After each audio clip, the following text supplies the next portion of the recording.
नमो नमः। बहुत दिनों बाद आज पुनः पाठ को प्रारंभ करने का समय आ चुका है। अभी तक हमने देखा कि जो ये व्याख्याकार हैं, श्रौत सूत्र के आधुनिक व्याख्याकार, इन्होंने अभी तक बताया कि ये भाष्य पुनः वापस से जो कर्काचार्य कृत भाष्य है उस पर बहुत सारी टीकाकारों ने, व्याख्याकारों ने भाष्य टीका आदि की, परंतु पुनः इनको क्यों जरूरत आन पड़ी, क्या आवश्यकता आन पड़ी कि पुनः भाष्य करना पड़ रहा है अथवा भूमिका इत्यादि के साथ इसको पुनः व्याख्यायित करना पड़ रहा है। उसी के क्रम में इन्होंने बताया कि आधुनिक विद्वानों की दशा हो गई है कि उनको जो है कि कठिन गुम्फित जो शब्द होते हैं वो समझ में नहीं आते हैं, और वो लोग तो सामान्यतया जानते भी नहीं है कि अग्निहोत्र क्या होता है, दर्श पूर्णमास इत्यादि क्या होता है, और बिना स्वरूप के परिज्ञान हुए वो लोग आगे क्या ही कर पाएंगे। इसीलिए मैं इस पे बहुत कुछ कर नहीं रहा हूँ, सिर्फ इसके कठिन अंशों को चुन के और उसकी जगह कुछ सरल अंश और जोड़ के इसको पुनः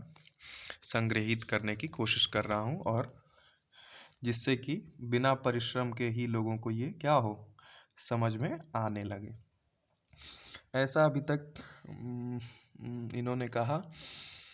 महाराज जी ने। अब आगे बता रहे हैं कि जैसा कि विदित ही है, विदितम एव ही अस्मिन् ग्रंथे परिशीलिनाम, इस ग्रंथ का परिशीलन क्यों किया जा रहा है यह सबको पता ही है, पता ही होगा या पता ही है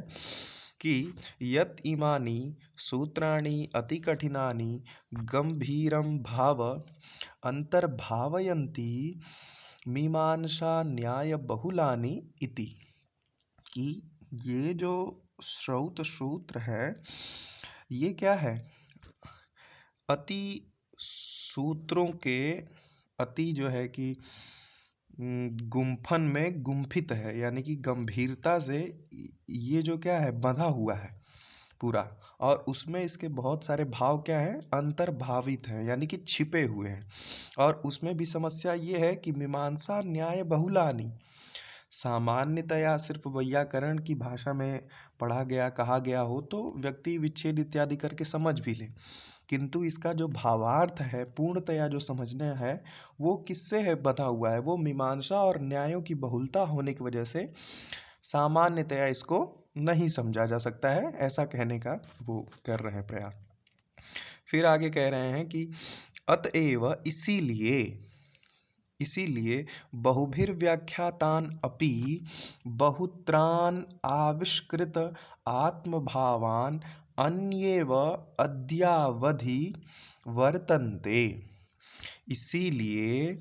बहुत सारे व्याख्याकारों ने भी बहुत सारी व्याख्याएं इसकी की, किसकी, कात्यायन श्रौत सूत्र की काल पर्यंत कर्काचार्य के बहुत से लोगों ने विविध प्रकार की भाष्य और व्याख्याएं की, परंतु इसके अंदर जो गुम्फित जो अंतर्भाव ये बताया ना पहले, वो जो गुम्फित भाव है ना वो अन्य एवं, या तो उन लोगों ने उन सूत्रों की कुछ दूसरे प्रकार से व्याख्याएं कर दी, या तो उन भावों को वो प्रकाश में नहीं ले आ पाए। ठीक है, ऐसा मानना इनका है, किनका, ये जो अभी भाष्य लिख रहे हैं वो अपना कारण बता रहे हैं कि मुझे क्या जरूरत आन पड़ी। तो अन्य व अद्यावधि वर्तन्ते, अभी तक की अवधि में भी उन सूत्रों की उस प्रकार की व्याख्याएं नहीं हो सकी हैं, या उनके भावों को उस तरीके से हम लोग नहीं जान सके, समझ सके, या यूं कह लें कि पूर्णतया संतुष्टि नहीं मिली उन सूत्रों के अर्थ को समझने में। अतो यद्यपि तत्तादृशानां सूत्राणां व्याख्याने प्रवृत्तं मादृशानां अल्पमतीनां अब अपने ऊपर बात कह रहे हैं कि ये तो बात उनकी है कि जो भाई बहुत बड़े विद्वान थे, उन लोगों ने व्याख्याएं की, परंतु उस प्रकार का भाव जो है कि हम लोग प्रकाश में नहीं ला सके, या समाज में ऐसा ऐसा उनका मानना है कि ऐसा जो है कि उत्कृष्ट भाव जो आना चाहिए था वो नहीं आ सका। फिर भी मेरे जैसा अल्पमति वाला व्यक्ति जो है, चूंकि भाई इनसे जो पूर्व में रहे हैं वो लोग तो बहुत बड़े व्याख्याकार ही थे, इसीलिए वो ये समझने की कोशिश कर रहे हैं कि हमारे रहते हुए, उन लोगों के रहते हुए भी हम जो है ये व्याख्या करें, ये तो उतना उचित नहीं होगा ना। लोग हंसेंगे कि भाई जब बड़े बड़े विद्वानों ने ऐसा नहीं किया तो आप क्या ही चलें। इसीलिए ये पहले ही अपने बचाव में ये कह रहे हैं कि तत्तादृशानाम सूत्राणाम व्याख्याने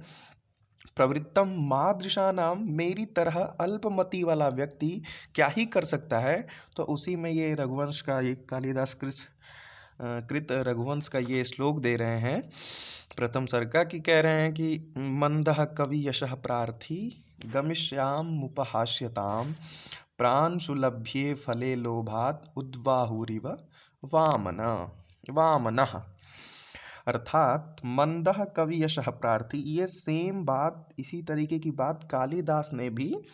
रघुवंश महाकाव्य को लिखते समय की है अपने लिए। उसी सेम भावना को, समान भाव को उठा के यहाँ पे ये रख दिया इन्होंने। क्योंकि जब कालिदास ने ये लिखना शुरू किया होगा तो उसके पहले भी भाई रामायण इत्यादि बड़े, वाल्मीकि जैसे बड़े विद्वानों ने और विविध स्थानों पे अलग अलग राम जी के ऊपर कथाएं लिखी जा रही थी। तो शायद रघुवंश लिखते समय उनके मन में भी ये भावना रही होगी कि रघुवंश में तो राम जी के और रघु जी के बारे में तो सारी चर्चाएं हुई ही हैं, तो रघु के बारे में मैं और क्या ही लिखने जा रहा हूँ। तो उसी भाव में उन्होंने कहा था कि मंदः कवि यशः प्रार्थी, मेरे जैसा मंद कवि जो है वो प्रार्थी हूँ मैं, गमिष्याम उपहास्यताम, अपनी उपहास उड़ाने के लिए जा रहा है। किस लिए जा रहा है? जैसे ये ग्रंथ करने जा रहे हैं तो उसी लिए लिख रहे हैं कि हम क्या करने जा रहे हैं, अपना उपहास उड़ाने की तरफ आगे बढ़ रहे हैं। प्राण सुलभ्य, प्राण सुलभ्य अर्थात तुरंत फल को पाने के लिए, जैसे छोटा कोई व्यक्ति उद्वाहुरी व वामन, कोई वामन होता है ना, छोटी कद का व्यक्ति फल को तुरंत पाने के लिए नहीं जमीन से उचकता है, उछल उछल के चाहता है कि डाली मेरे हाथ में आ जाए और मैं फल को तोड़ सकूं या पा सकूं। उसी तरीके से हमारी तरह मंद बुद्धि वाला, मंदमति वाला जो कवि है वो यश यश पाने के लिए, अर्थात जल्दी ही अपनी प्रसिद्धि पाने के लिए, अपना उपहास उड़ाने के क्रम में यह काम कर रहा है। क्या कर रहा है कि ऐसे विशाल ग्रंथ को लिखने जा रहा है, अथवा ऐसे विशाल ग्रंथ की भाष्य करने जा रहा है, व्याख्या करने जा रहा है। और क्यों करने जा रहा है? क्योंकि प्राण सुलभ्य फलम, तुरंत ही किसी फल को, फल क्या है? वही यश रूपी प्रसिद्धि, प्रसिद्धि पाने के लिए एक वामन की तरह, छोटे बच्चे की तरह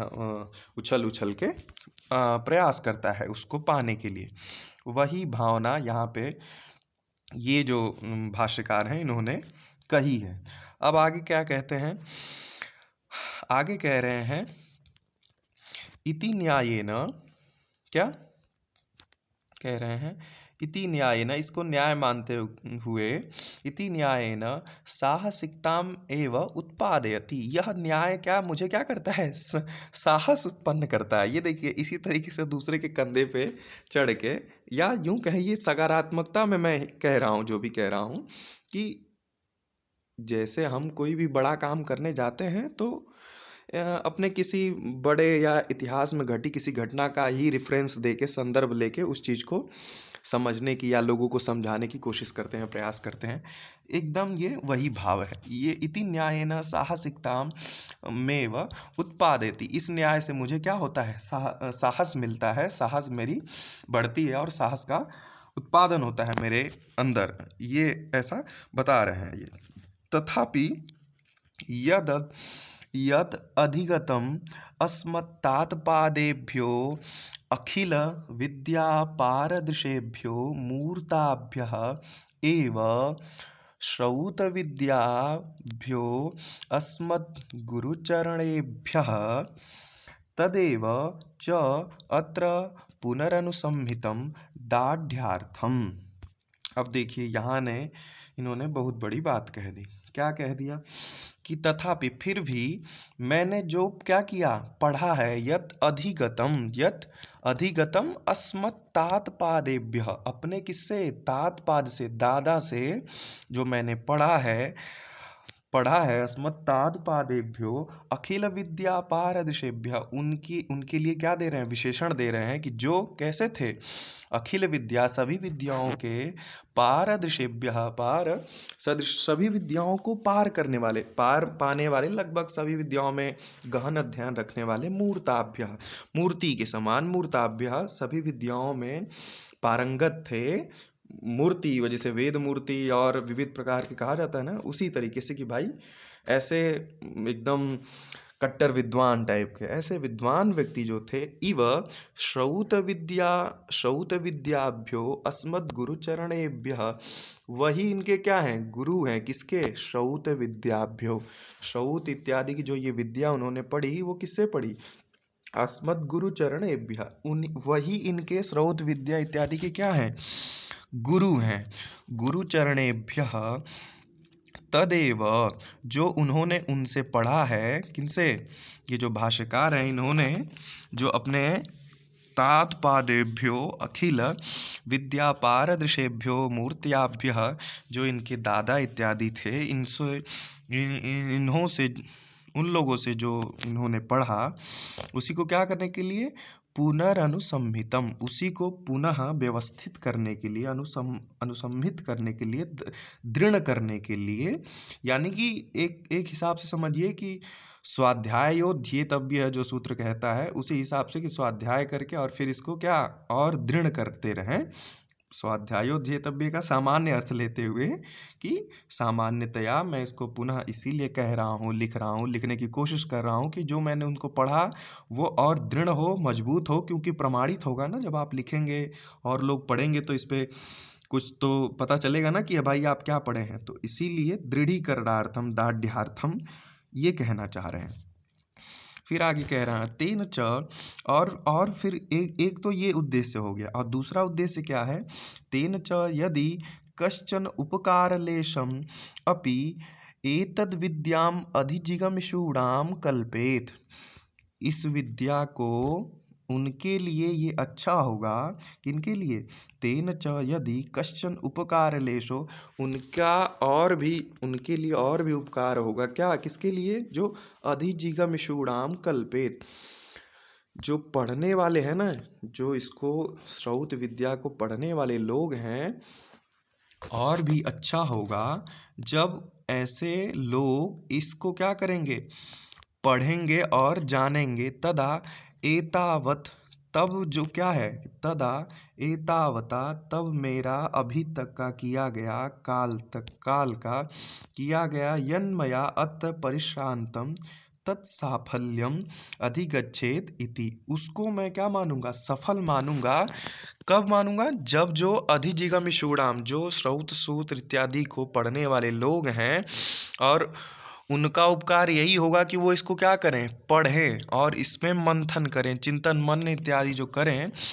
यही मेरा अभी तक के परिश्रम का, इसको जुटाने का, इस पे लिखने का, इतना क्रियाकलाप करने का, मेरे इस परिश्रम का सफल मैं कब मानूंगा, जब कुछ जिगमिषूणाम लोग, कुछ पढ़ने वाले लोग, जिनकी जिजी इच्छा है कि वो पढ़ें,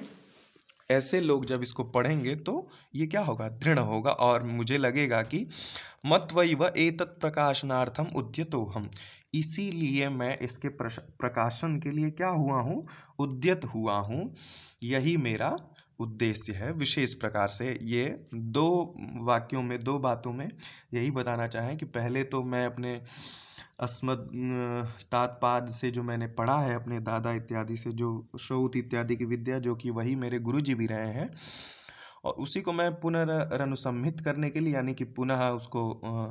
क्रम वाइज करने के लिए विशेषतः, और दृढ़ करने के लिए, मजबूत करने के लिए मैं उसको ये कर रहा हूँ। और दूसरी बात ये कि उन्हीं के उपकार से जो भी इस विद्या को पढ़ने वाले लोग हैं, जानने वाले लोग हैं, वो जब इसको थोड़ा भी पढ़ेंगे और इससे अगर उनको थोड़ा भी अच्छा लगेगा, यानी कि उनको समझ में आने लगेगी बात, तब मेरा जो है कि अभी तक का किया गया जो परिश्रम होगा उसका क्या होगा, उसकी सफलता मुझे मिलेगी। इसीलिए मैं इसके प्रकाशन के लिए उद्यत हुआ हूँ और इसके प्रकाशन को कर रहा हूँ। ऐसा अभी तक ये कहें। अब आगे क्या कह रहे हैं, अत्र तत्तत् प्रकरण व्याख्यान अवसरे यागादीनां स्वरूपम् अति अल्पैरेव अक्षरैः वर्णितम्। यहाँ पे ये बता रहे हैं कि अब जो ये श्रौत सूत्र में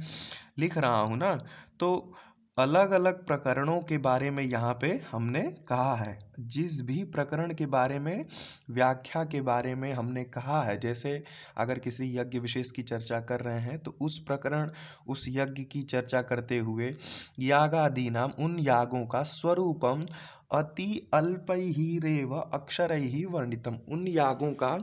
कम कम अक्षरों में यानी कि सारांश रूप में ही यहाँ पे क्या किया गया है, वर्णन किया गया है। चूंकि ये भूमिका के अंदर ये अपनी बातों को कह रहे हैं, इसीलिए इस भूमिका में क्या उपलब्ध है उसको बताने की कोशिश कर रहे हैं कि जिन जिन यागों का आगे चल के हमको चर्चा या उनके स्वरूप का परिज्ञान अच्छे से करने को अवसर मिलेगा, उनके बारे में कम ही शब्दों में यहाँ पे वर्णित किया गया है। न तावत, देखिए आगे कह रहे हैं, न तावत तावताम तेषाम स्वरूपम समग्राण्येव अवगंतुम अलम।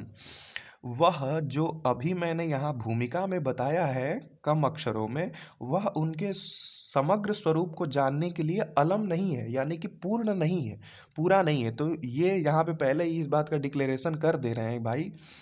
आप ऐसा मत समझिए कि अगर दर्शपूर्ण आपको समझना है तो दर्शपूर्ण मास यहाँ भूमिका में जितना लिखा हुआ है सिर्फ उतना ही है। उसके समग्र स्वरूप को समझने के लिए आपको अंदर अध्यायों में जाना पड़ेगा। दर्शपूर्ण मास से संबंधित जो भी अध्याय, जो भी सूत्र कहे गए हैं, उनको समग्रता से पढ़ना पड़ेगा। ये बताने की कोशिश करें, इसीलिए कह दिए कि न तावताम तेषाम स्वरूपम समग्राण्येव अवगंतुम अलम, उनके स्वरूप को समग्रता से समझने के लिए यह क्या है, अलम नहीं है। अतो, इसीलिए, अतो अत्र सुपरिज्ञानार्थम तत्स्वरूपम वर्णनादिकम अपि भूमिकायाम आवश्यम एव आपतति। इसीलिए यानी कि आप जब अध्याय में जाके उसके स्वरूप को समग्रता से पढ़ेंगे तो अच्छा होगा ना कि उसके थोड़े संदर्भ को, यज्ञ इत्यादि जो भी क्रियाएं उसके संदर्भ को अगर आप भूमिका में पहले पढ़े हों तो समझने में आसानी मिलेगी। इसीलिए अत्र सुपरिज्ञानार्थम, सम्यकतया जो समझ में आ जाए, आपको अच्छे से परिज्ञान हो जाए, तत्स्वरूप वर्णनादिकम, उसके स्वरूप आदि का जो है कि थोड़ा सा क्या किए हैं, वर्णनादिकम। इसीलिए उसके स्वरूप आदि के वर्णन की आवश्यकता कहाँ आ पड़ी, भूमिकायाम आवश्यम आपतति। ठीक है, इसीलिए उसके स्वरूप आदि का वर्णन भूमिका में आ गई और हमने कर दिया, ये बता रहे हैं। अतो यथामति, आगे कह रहे हैं इसीलिए यथामति, चूंकि आगे अध्यायों में आप विविध श्रौत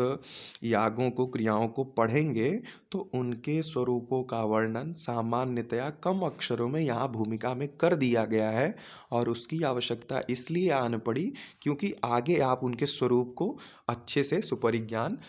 कर पाए, अच्छे से समझ पाए। इसीलिए यथामति, अत्र यही कह रहे हैं कि अतो यथामति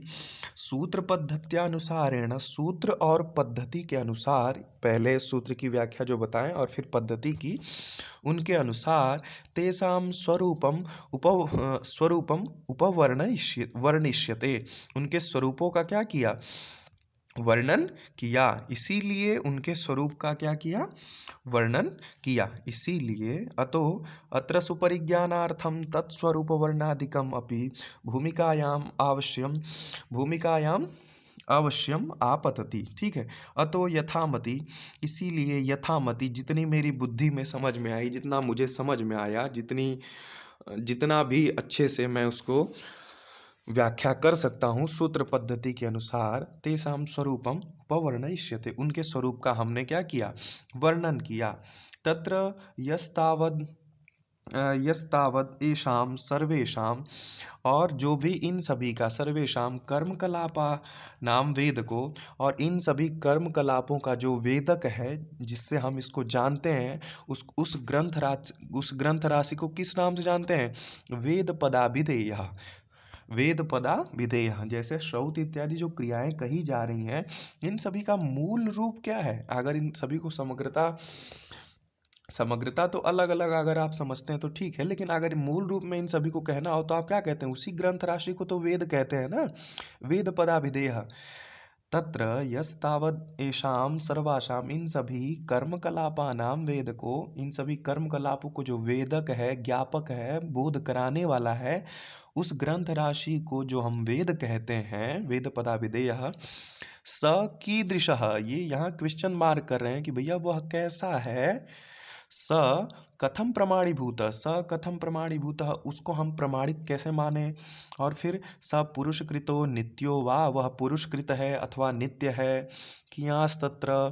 कियांस्तत्र इत्यादिकम, कियांस्तत्र भेदम, उसके भेद कैसे हैं, यानी कि वो विविध भेदों वाला है या एक ही है। इत्यादिकम संग्रहेण निरूप्यते, उन सभी को संग्रह के रूप में यहाँ पे क्या, कहा कहाँ पे, यहाँ पे मतलब भूमिका में, भूमिका में क्या संग्रह के रूप में क्या किया जा रहा है, निरूपित किया जा रहा है, व्याख्यायित किया जा रहा है और पूरी समझाने की